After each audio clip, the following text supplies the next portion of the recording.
Hola de nuevo. ¿Cómo estás? Espero que mejor que bien. Hoy nos adentraremos en el misterioso mundo de la criptozoología. Te confieso que cuando empecé a investigar el asunto en profundidad, creía que hablar de criptozoología era en cierto modo hablar de lo que comúnmente se conoce como animales fantásticos. Pero me di cuenta de que no es así. Digamos que no son exactamente lo mismo, y pronto veremos cuál es la diferencia. La palabra criptozoología procede de la unión de varios vocablos griegos. Por un lado tenemos el vocablo criptos, que significa oculto, por otro zoos, que significa animal, y por último logos, que se refiere al estudio. Por lo tanto, criptozoología significa literalmente estudio de los animales ocultos.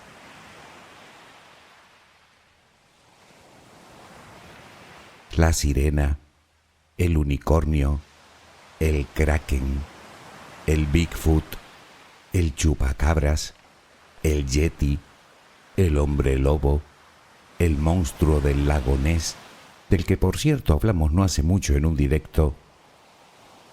Estoy completamente seguro de que conoces todos estos nombres. ¿Y quién no, verdad?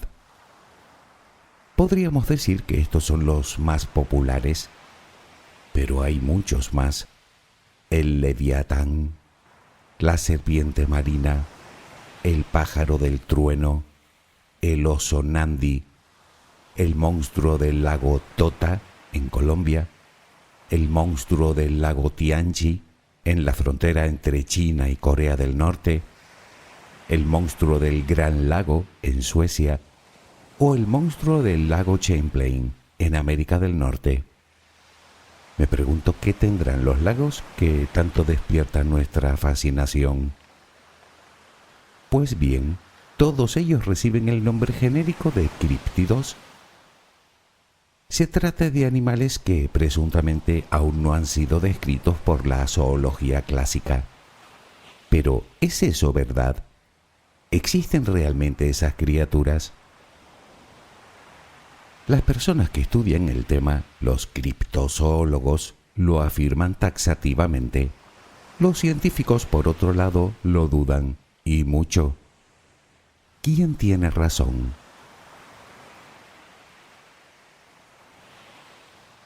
En este audio intentaremos dar respuesta a algunas interesantes cuestiones que probablemente todos nos hayamos planteado alguna vez. Como por ejemplo, ¿qué es exactamente la criptozoología? ¿Qué estudia? ¿En qué se basa para afirmar que esos animales existen o existieron realmente? ¿Quién y cuándo se acuñó el nombre de criptozoología? ¿Y por qué no se considera ciencia? Yo te lo cuento y tú decides en lo que quieres creer. ¿Te parece bien? Déjame acompañarte un rato mientras te duermes y hablaremos de todo ello. Relajemos primero cuerpo y mente. Busca la posición que te resulte más cómoda para dormir, con la que te sientas más a gusto. Recuerda que siempre puedes colocarte boca arriba, con los brazos a los costados y con las piernas ligeramente separadas. Cierra los ojos si aún no lo has hecho. Intenta que los párpados estén lo más relajados posible. Toma aire profundamente por la nariz. Reténlo un par de segundos y suéltalo lentamente. Lo hacemos otra vez, pero en esta ocasión con la respiración abdominal. Inspira, reténlo, suelta. Nota cómo el abdomen sube y baja mientras que tu pecho permanece inmóvil. Una última vez. Inspira Reténlo y suelta.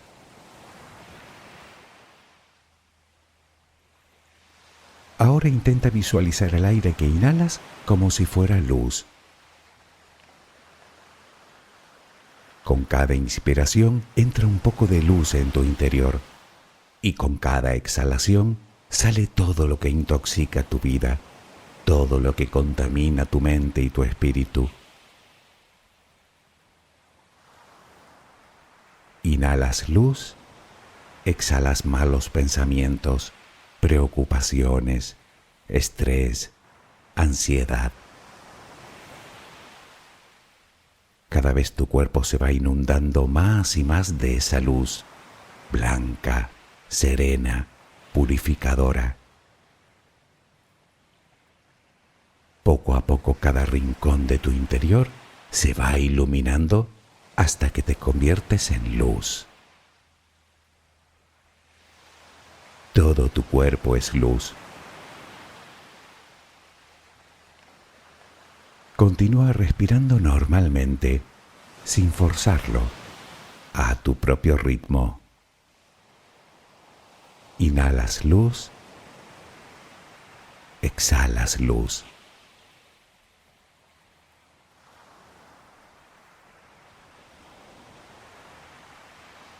Ahora comenzaremos a relajar todo nuestro cuerpo.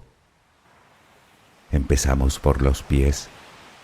Nota cómo se relajan. El pie derecho, el pie izquierdo.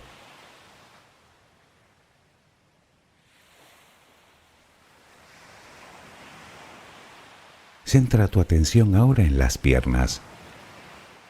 Siente su peso.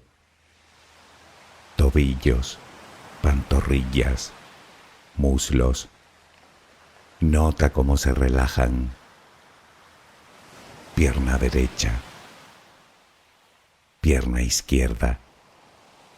Ambas quedan completamente relajadas.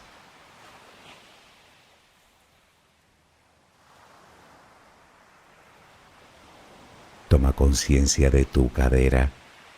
Sientes cómo se relaja, cómo se relajan tus glúteos.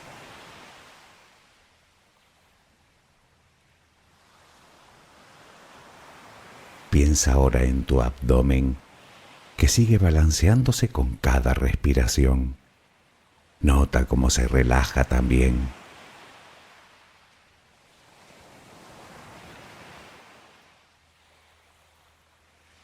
Tu pecho, que permanece inmóvil, también se va relajando.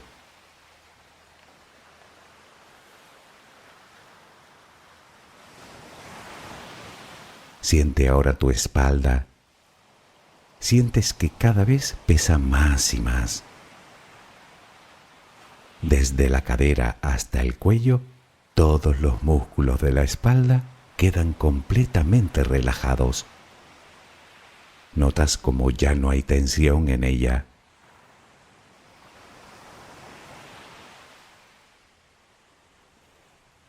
Notas los hombros, que lentamente se van relajando también. Nota cómo caen.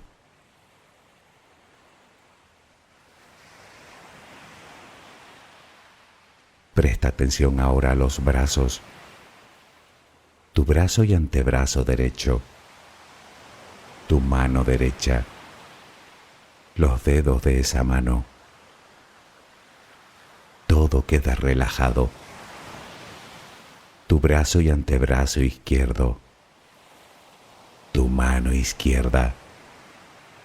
Los dedos de esa mano. Notas el peso de ambas extremidades.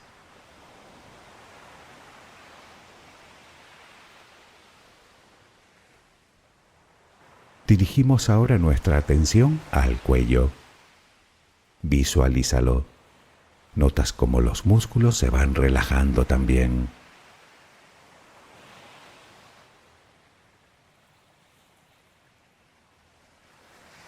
La mandíbula, las mejillas, los labios, la frente, el cuero cabelludo, todo queda completamente relajado.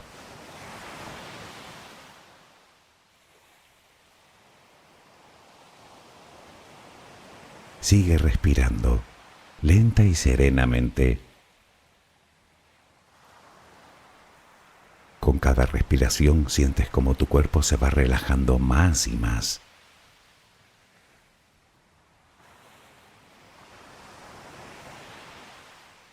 Siente cómo resplandeces de paz, de bondad, de gratitud, de calma, de compasión, de amor. Continúa respirando suavemente. Recuerda que ahora eres luz. Solo respira tranquilamente.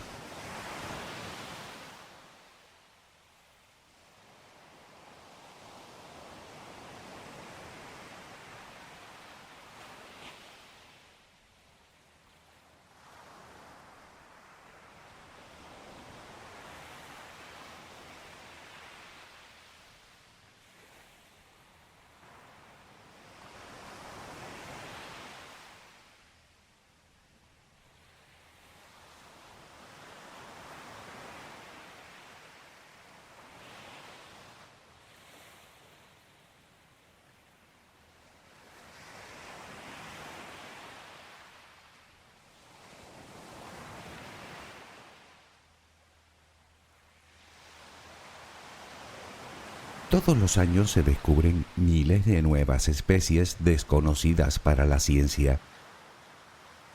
De hecho, según los científicos, más del 80% de todas las especies que habitan este mundo aún no han sido descubiertas.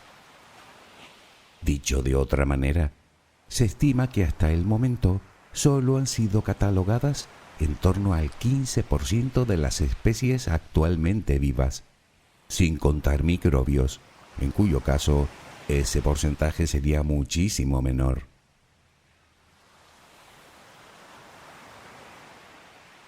Pero ¿significa eso que aún podemos encontrar yetis? ¿O unicornios? ¿U hombres lobo? Bueno, echemos el freno.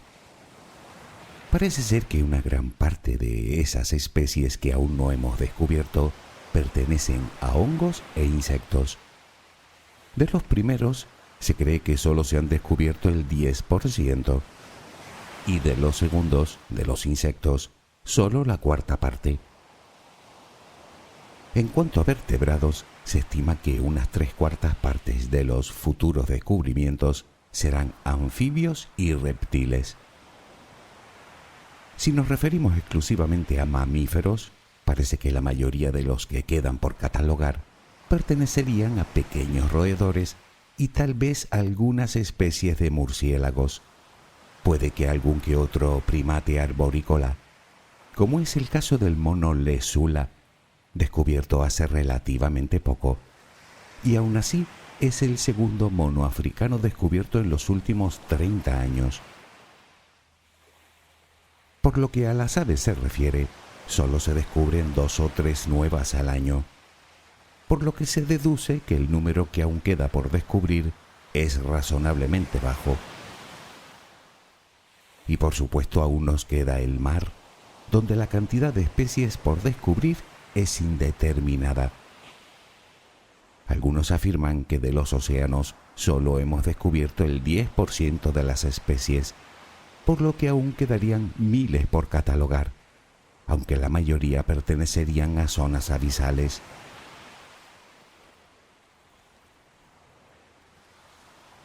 ¿Qué conclusiones sacamos de todo esto? Bueno, que las especies que hemos descubierto hasta ahora son básicamente las mayores y las más visibles. Quiero decir que la ciencia no cree probable que vayamos a encontrar muchos nuevos tipos de, por ejemplo, elefantes, o de cebras, o de lobos, o de antílopes, o de grandes simios, y mucho menos de monstruos prehistóricos ocultos en lagos.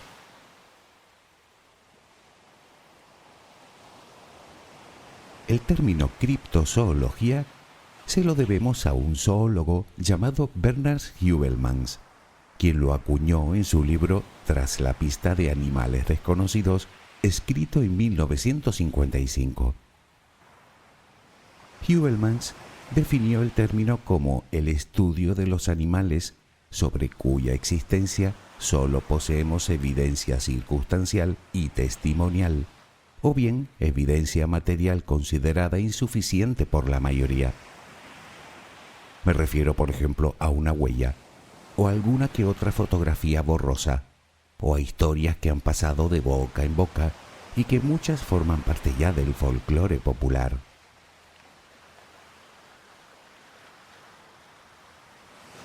Este podría considerarse como el inicio de esta disciplina.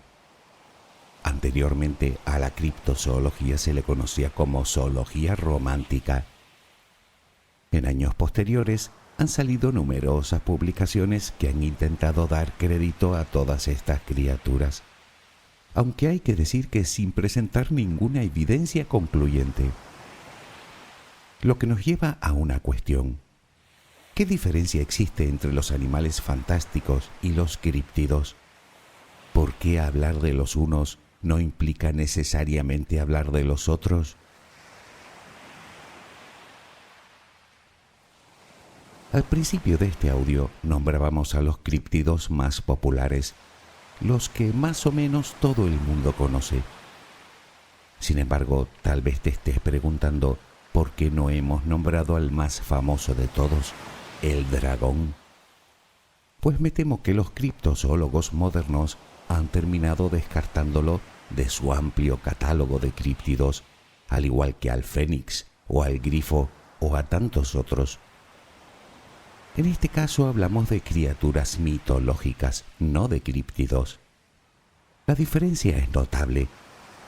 Las criaturas mitológicas son seres creados por la mitología, normalmente mezcla de varios animales y a menudo con ciertas características humanas, como la gorgona medusa, un monstruo con rostro de mujer y serpientes por cabello, que convertía en piedra a todo aquel que la mirara, o los centauros, mitad hombre, mitad caballo, o las arpías, un ave con rostro de mujer, o el minotauro, un hombre con cabeza de toro, o el pegaso, un caballo alado, o el cerbero, un enorme perro con 3 cabezas. Se trata de simples invenciones humanas, a menudo dotados de poderes mágicos. Si te parece, un día podríamos hablar de ellos.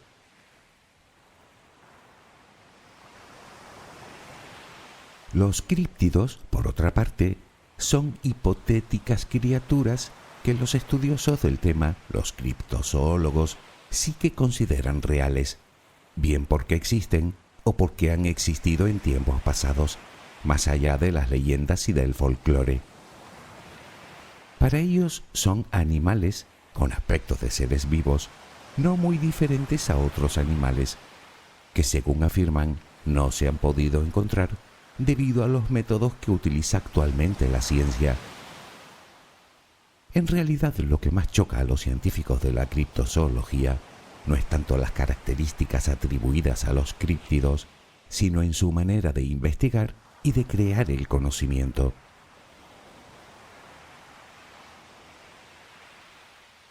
Es verdad que desde hace bastante tiempo los criptozoólogos descartan poderes mágicos en las criaturas que describen. Sin embargo, en algunos casos sí que parecen desafiar las leyes naturales. Verás, para la ciencia, cualquier criatura, animal o planta, debe estar sujeto a los principios de la evolución biológica y tiene que tener un origen común con el resto de representantes de ese grupo o categoría en el que se clasifican los seres vivos. Pongamos un ejemplo para verlo más claro. El Bigfoot.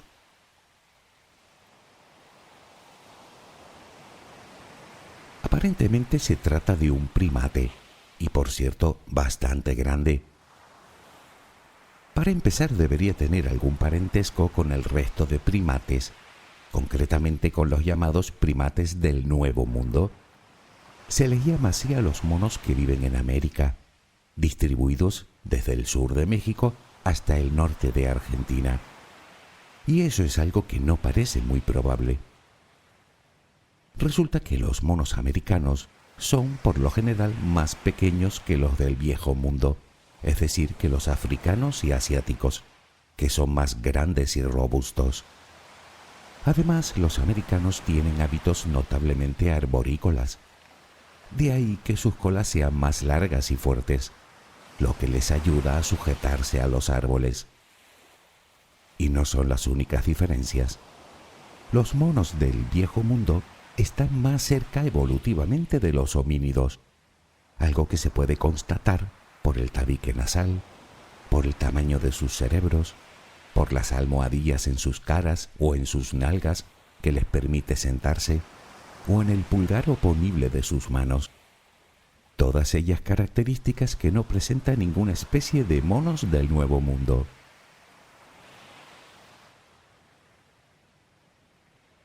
Todo esto nos lleva a varias e interesantes preguntas. ¿De dónde sale el Bigfoot? ¿Cómo es que es tan grande? ¿Qué hace habitando en las zonas montañosas del norte de América y Canadá? ¿Por qué se diferencia tanto de los primates de los que debería haber evolucionado? ¿Qué come? Y otra pregunta aún más intrigante. ¿Cómo es que ninguno de los cientos de millones de habitantes de estos países, cada uno con un smartphone dotado de cámara en las manos, no han logrado sacarle una simple foto aún? Al fin y al cabo no hablamos de un pequeño roedor que vive en madrigueras, ni de un diminuto batracio arborícola. Hablamos de un primate enorme y peludo que camina a dos patas y que, aunque tenga hábitos solitarios, debería haber una población viable de esas criaturas lo suficientemente grande como para que la especie pueda perpetuarse. Y aún así todo lo que tenemos de él son un par de fotos y de vídeos borrosos que pueden haber sido fácilmente manipulados, que no sería la primera vez. Y eso que dichos bosques están llenos de cámaras de fototrampeo que filman automáticamente cuando detectan el movimiento. Con este tipo de cámaras han logrado documentar los científicos algunas de las especies más esquivas de nuestro planeta. Pero con el Bigfoot, nada de nada.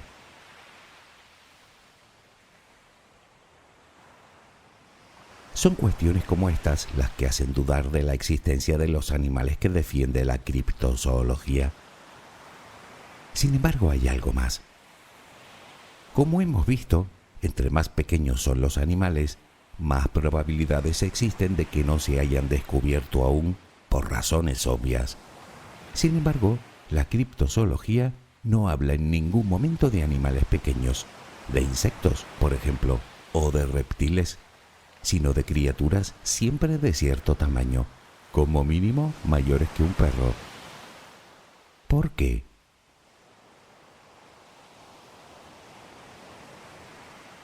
Hasta el momento hemos visto lo que es la criptozoología y lo que estudia, pero ¿cómo lo hace? ¿En qué se basa para afirmar que todos esos animales existen? Bueno, contestar a esta pregunta es contestar a la vez a la pregunta de por qué los científicos no lo consideran ciencia como tal. La criptozoología se basa principalmente en testimonios, en supuestos encuentros, en anécdotas, en mitos y en leyendas que se encuentran en la cultura popular. Uno de sus argumentos precisamente lo obtienen por medio de algunos descubrimientos científicos que previamente se habían sustentado en este tipo de historias. Además, hay que decir que los criptozoólogos jamás han descubierto realmente un solo críptido, ni hallado pruebas científicas convincentes de su existencia. Sin embargo, pretenden hacer suyos algunos descubrimientos de la zoología y darles características de críptidos.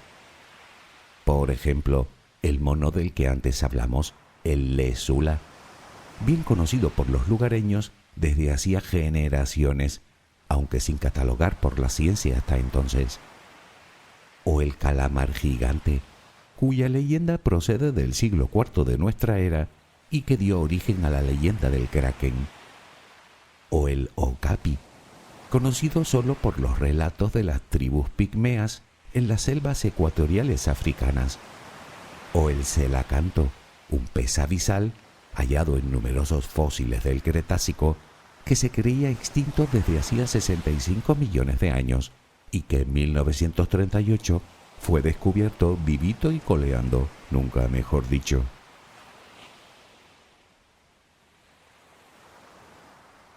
Tanto el Selacanto como el calamar gigante, como otras especies marinas desconocidas, han sido descubiertas casi por casualidad, porque terminaron cayendo en redes de pesca, lo cual era cuestión de tiempo. Sin embargo, hay una criatura marina legendaria que nunca ha caído en esa trampa: las sirenas. Y eso que se trata de uno de los críptidos más antiguos, existentes en la cultura popular desde la antigüedad, y de las cuales se decía que tenían una irresistible voz con la que atraían a los marineros.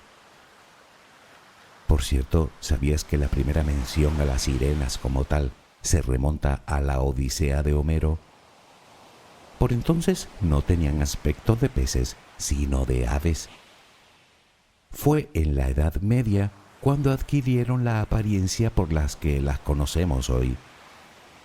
Resulta que Cristóbal Colón, en su primer viaje a las Américas, reflejó en su diario de a bordo haber visto 3 sirenas desde la proa de su barco.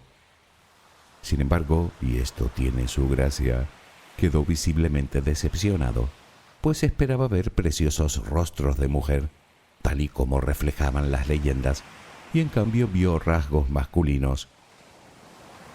Parece ser que lo que vio Colón no fueron sirenas, sino manatíes, como sabes, mamíferos marinos que habitan en América y en África.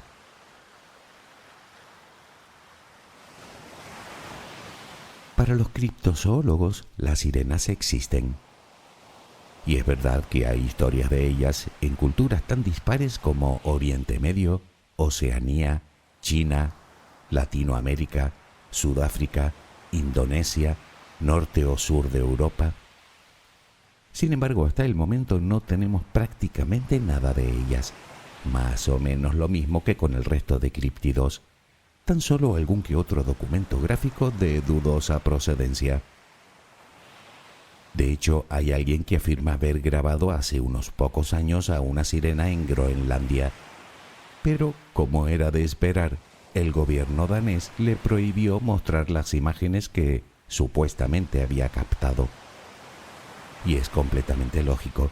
¿Quién sabe lo que podría ocurrir con el destino de la humanidad si se hiciera oficial que las sirenas son reales?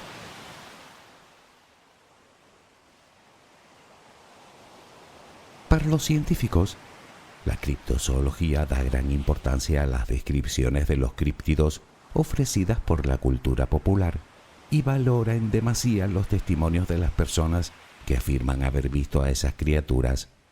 Pero, y aquí va uno de los inconvenientes, sin adoptar una visión crítica. Quiero decir, sin plantearse posibles condicionamientos sociales o psicológicos que puedan influir en la versión. Hablo de sugestión, sesgos en el recuerdo o incluso ganas de notoriedad en medios de comunicación.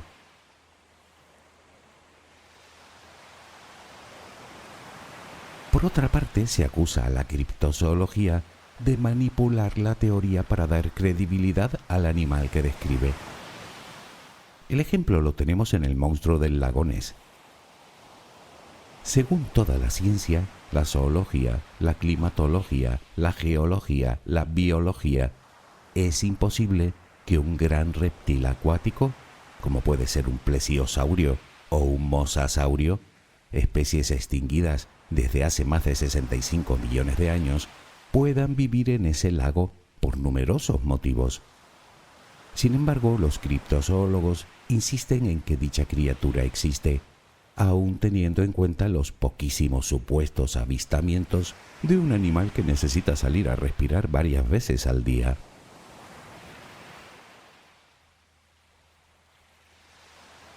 Y aquí existe otro inconveniente. La criptozoología nunca se desprende de una hipótesis, aunque todas las evidencias apunten a que un animal concreto no existe. Volviendo al monstruo del lago Ness. Resulta imposible, genética y biológicamente, que un solo animal viva a perpetuidad en la naturaleza durante millones de años. Y eso sin contar que el lago escocés es lago desde hace solo unos 10 o 12.000 años. Antes era un glaciar. Lo que hacen es crear argumentos que apuntalen su teoría. Argumentos del tipo es un animal tímido, o habita en áreas poco exploradas, o su población es escasa, sino es que directamente aducen a una teoría conspiranoica afirmando que todos los científicos del mundo mienten descaradamente para ocultar la existencia de un cierto animal. Algo que no solo no ha sucedido nunca en la historia de la ciencia, sino que si lo piensas, ni siquiera tiene demasiado sentido. El método científico requiere que las hipótesis sean descartadas cuando no se cumplen sus predicciones. Pero para los criptozoólogos, la teoría se sostiene sin que los resultados negativos les afecten lo más mínimo. Déjame ponerte otro ejemplo de esto.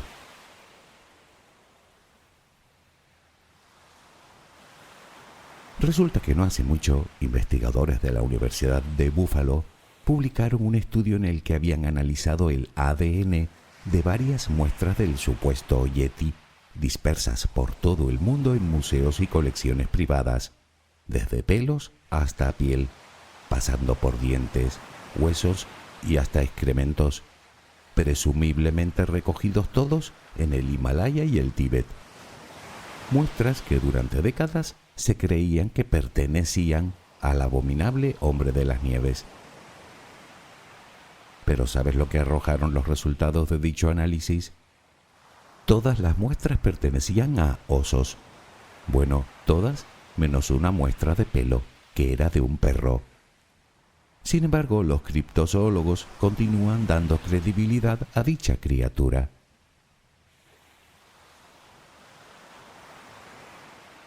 Para muchas personas, probablemente para la mayoría, la criptozoología es un mero pasatiempo. Algo divertido e imaginativo que ver en las películas o en los libros, o incluso en numerosos programas de radio y televisión de misterio y ocultismo.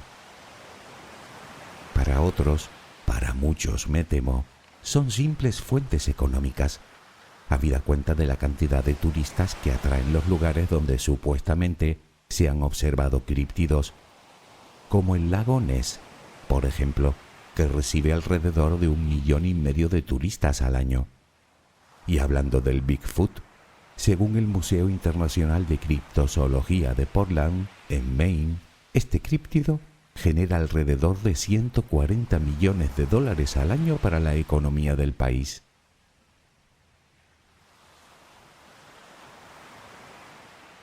Para los científicos, por su parte, no pasa de pseudociencia, es decir, una creencia que se presenta como científica, pero que carece del método científico, por lo que naturalmente no la incluyen dentro de la rama de la zoología.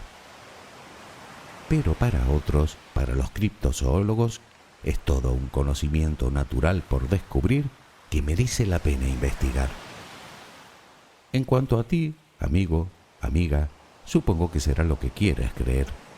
Una curiosidad, una bonita historia de ficción con la que entretener, un camelo para sacar dineros a los incautos o una ciencia con todas las de la ley. Como te dije al principio, yo te lo cuento y tú decides. Espero que mañana tengas una maravillosa jornada. Que descanses. Buenas noches.